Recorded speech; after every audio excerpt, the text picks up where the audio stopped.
أن عمر لما أراد نبش قبر الزهراء للصلاة عليها وتشييعها، خرج الإمام عليه السلام مغضبا وقد احمرت عيناه ودرت أوداجه، وعليه قباؤه الأصفر الذي كان يلبسه في الحرب، وهو متوكئ على سيفه ذي الفقار، حتى ورد البقيع وهو يقسم بالله لئن حول من هذه القبور حجر ليضعن السيف على غابر الآخر.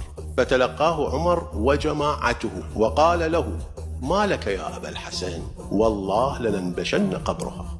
فضرب علي عليه السلام بيده إلى جوامع ثوبه ثم ضرب به الأرض وقال له: يا ابن السوداء، أما حقي فقد تركته مخافة أن يرتد الناس عن دينهم، وأما قبر فاطمة فوالذي نفس علي بيده لئن رمت وأصحابك شيئا من ذلك لأسقين الأرض من دمائهم.